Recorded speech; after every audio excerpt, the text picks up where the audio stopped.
Welcome to Headstones and Microphones, where we use AI to step into the past through a researched first-person simulation of history's most interesting people. I'm your host, Calvin. While we've added some creative storytelling, our goal is to inspire your own study of these fascinating lives. Now, let's meet our guest. For those who may somehow not know who you are, who are you? Hello, Calvin. I am Leo Tolstoy, though in my homeland, I am often called Lev Nikolaevich. I spent my life writing, thinking, and trying to understand the deeper meaning of our human existence. Some people might know me best as the author of War and Peace and Anna Karenina. When and where were you born? I was born on September 9th, 1828. My birthplace was Yasnaya Polyana, which was our family estate located in the Tula province of Russia. It was a beautiful place that remained very dear to my heart throughout my whole journey. What was your given name at birth? At birth, my name was Lev Nikolaevich Tolstoy. Is there a story behind your birth name? The name Lev translates to lion in Russian. As for the rest, it follows our traditional custom. Nikolaevich is a patronymic, meaning son of Nikolai, honoring my father, Count Nikolai Tolstoy. My family belonged to the old Russian nobility, so our names carried a sense of history stretching back for generations. What was your hometown like growing up? Growing up at Yasnaya Polyana was truly magnificent. It was not a bustling town, but a serene, sprawling country estate surrounded by ancient trees, quiet ponds, and rolling fields. It felt like a peaceful kingdom of its own, deeply connected to the rhythm of nature and the rural life of the Russian countryside. What was your family life like? It was comfortable because of our aristocratic status, but it was also marked by great sorrow. My mother passed away before I turned 2 years old, so I never really knew her, though I always idealized her memory. My father passed away when I was only 9. My siblings and I were raised by a succession of caring aunts. We were very close, leaning on one another through all those early losses. What kind of kid were you? I was quite a sensitive and observant child, though not particularly outstanding in my studies. I was very self-conscious about my appearance and often felt plain compared to others. Because of this, I had a tendency to withdraw into my own thoughts, spending hours in lonely brooding, just watching the world around me. What were your biggest fears growing up? My biggest fear sprouted from a sudden realization I had as a young boy. One day, it simply dawned on my mind that death was always lying in wait for us. It terrified me to think that everything could end so abruptly. It made me so anxious that, for a time, I flung aside my school books, stretched out on my bed, and just ate sweetmeats while reading romances to forget about the future. What did you dream of becoming as a child? Like many young boys of my social standing, my early dreams were grand but vague. I imagined earning glory, being admired by society, and achieving a sense of personal perfection. I didn't necessarily dream of being a novelist right away. I just wanted to be noticed and deeply loved. What were some of your favorite activities in school? I was educated at home by French and German tutors before university, and to be quite honest, I was not a very disciplined student. Teachers later described me as unable and unwilling to learn. However, I did find a true passion for reading literature and diving into ethics. Discovering the writings of Jean-Jacques Rousseau was a turning point for me. I loved exploring philosophical ideas much more than formal schoolwork. What was your first job? My first real venture into a structured role was serving in the Russian military. In 1851, after running up some rather heavy gambling debts, I went with my older brother to the Caucasus and joined the army. I later served as a young artillery officer during the Crimean War. Was there a moment where you realized you were different from everyone else? It happened during my time in the military, particularly during the horrific siege of Sevastopol. While others around me accepted the vainglorious and deceitful war reports of the day, I felt an overwhelming urge to write down the absolute, unvarnished truth of the carnage. When my sketches were published, the public responded so powerfully to my honesty that I realized my perspective and my voice did not fit into the standard mold of society. What's a decision that changed everything for you, but felt small at the time? Deciding to sporadically keep a journal of daily occupations in my late teens seemed like a simple exercise in self-discipline. But that habit of minutely accounting for my days, my thoughts, and my moral failures completely shaped my mind. It turned me into a relentless observer of human nature, which became the very foundation of my writing. What was your biggest break? My biggest literary break came when I sent my semi-autobiographical story Childhood to a popular journal called The Contemporary in 1852. I submitted it under a pseudonym, and its immediate success and critical acclaim launched my career while I was still a young man serving in the army. What were your biggest struggles before success? My biggest struggles were entirely internal. I had a very tumultuous, unstable youth. I lacked direction, failed out of my university programs, and indulged heavily in drinking, carousing, and wild gambling. I was constantly battling my own lack of resolve and felt a deep sense of aimlessness before I found my purpose in writing. Did you ever consider quitting? I never truly wanted to quit writing altogether, but I frequently walked away from the literary establishment. I found the intellectual circles in the big cities to be vain and hypocritical. There were many times I chose to leave the writing world behind to focus entirely on managing my estate, trying to be a farmer, or working with the local peasant children. Were there any specific daily habits or routines that you feel are essential to your success? Absolutely. I was a self-improvement junkie. I lived by a strict list of rules inspired by Benjamin Franklin. I aimed to be in bed by 10 and up at 5 with no more than a 2-hour nap. I also kept strict schedules for my writing sessions and believed deeply in physical labor, often spending hours working the fields or walking to keep my mind sharp. What job would you have had if fame never happened? I most certainly would have been a schoolmaster or a simple farmer. I had a profound passion for education and even founded a school for peasant children on my estate. Working the land and teaching young minds brought a quiet to my soul that literature never quite matched.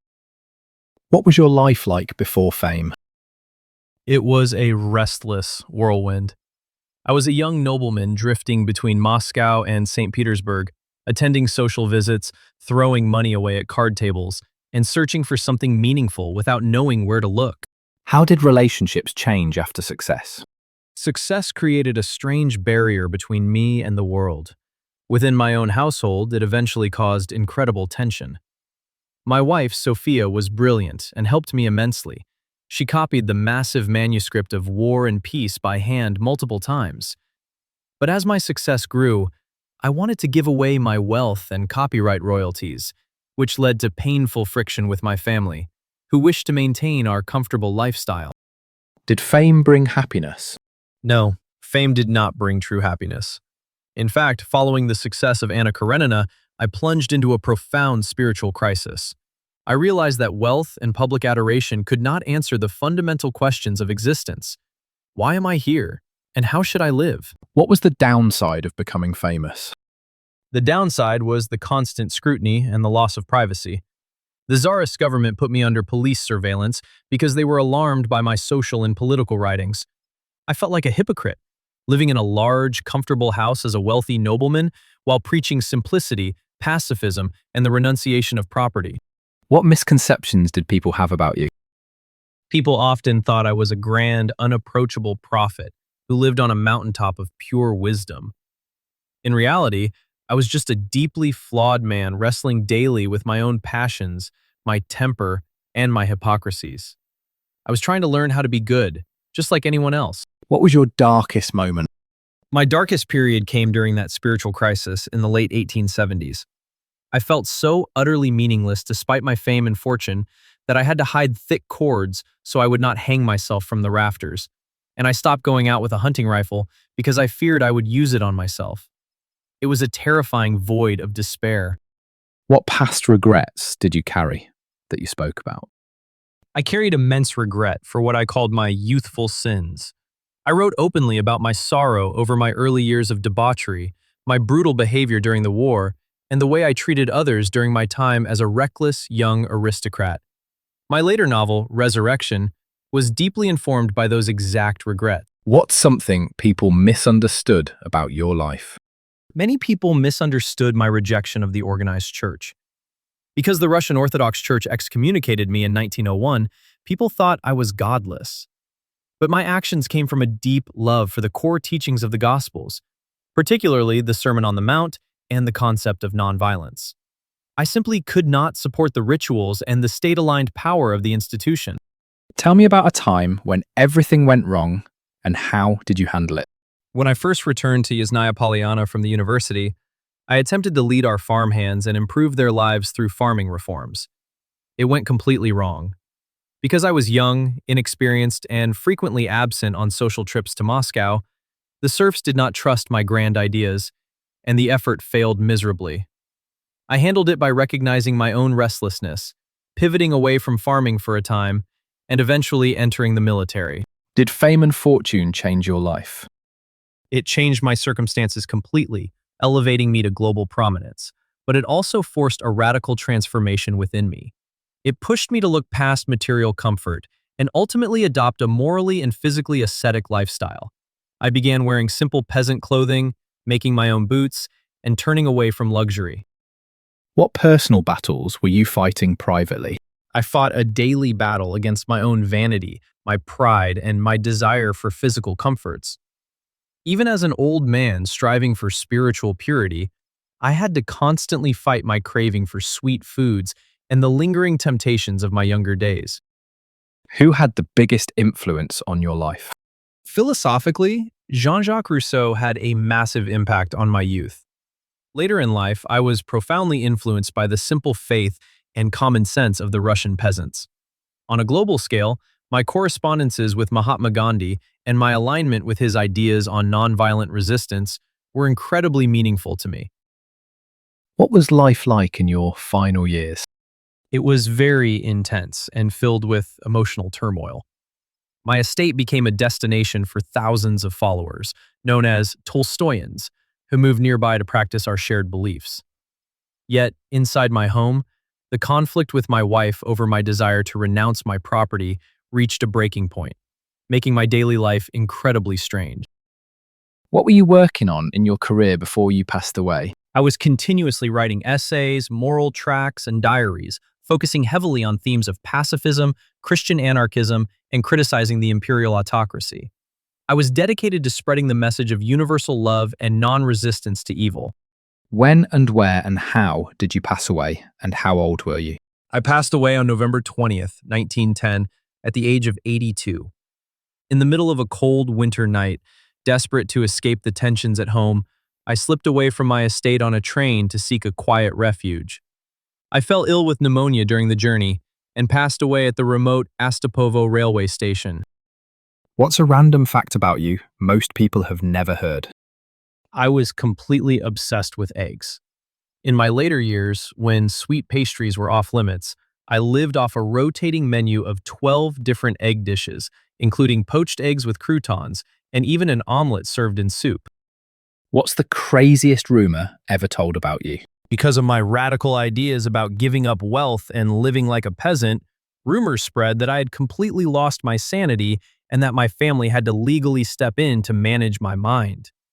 People couldn't comprehend that a wealthy nobleman would choose simplicity willingly.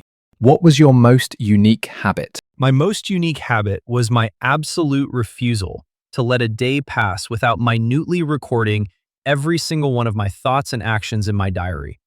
I even kept guides governing exactly how I should listen to music or play cards when visiting Moscow. What was your favorite food?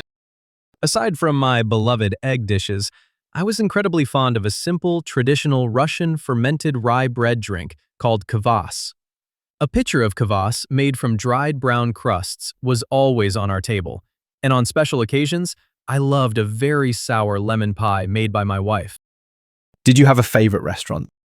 I did not care for fancy restaurants, especially in my later life. I preferred simple, rustic dining. If I had to choose an ideal setting, it would be sitting on a wooden stool, enjoying a simple baked potato while talking with a common peasant. What was your favorite book? The book that stayed with me throughout my entire life was the New Testament, specifically the Gospels. Outside of spiritual texts, I had a deep fondness for the works of Charles Dickens and the philosophical writings of Rousseau. Did you have any known rivalries? I had a notoriously turbulent relationship with my fellow Russian author Ivan Turgenev. We were quite different in our views on literature and politics, and our arguments became so heated at one point that I actually challenged him to a duel. Thankfully, we managed to reconcile years later. Tell us a story nobody talks about. People remember me as a serious philosopher, but in my youth, during my time in the Caucasus, I was so utterly enchanted by the wildness of hunting that I once came face to face with a massive bear. It pinned me down and actually bit my face before my hunting companions managed to scare it off. I carried the scar from that encounter for the rest of my days. What's your funniest behind-the-scenes moment? When I was writing War and Peace, my handwriting was so notoriously terrible and filled with scribbles in the margins that my poor wife, Sophia, had to use a magnifying glass just to decipher my notes. It must have looked quite ridiculous to see her squinting intently over my chaotic pages late into the night. Did you ever prank someone? In my younger, wilder days before my spiritual transformation, my brothers and I would often play tricks on our tutors and guests at the estate, hiding their belongings or making up absurd stories just to watch their reactions. We were quite mischievous before gravity took hold of my life. What was the most outlandish purchase you made? In my youth, my most outlandish expenditures were not items, but my massive gambling debts. I once lost an entire building, a wooden wing of my ancestral home at Yezhnaya Polyana, to settle a debt from a card game. It was dismantled and carted away by the winner. What advice would you give people chasing success? I would tell them that true success is not found in public acclaim, wealth, or high status. The only success that matters is mastering your own soul, living in accordance with truth, and showing love to your fellow human beings. Do not look to the world for approval. Look within. Leo, do you have any closing remarks about the interview or the stories you shared that you would like to share with the listeners before we sign off? I only hope that my struggles, failures, and constant search for meaning can serve as a reminder that life is a continuous journey toward moral growth. Thank you so much for having me on the show, Calvin. It was a wonderful conversation. And that wraps up another conversation from Beyond the Grave. Thanks for joining us on the Headstones and Microphones podcast. Remember, legends may die, but their stories never do. Please help spread the word by sharing and following the pod.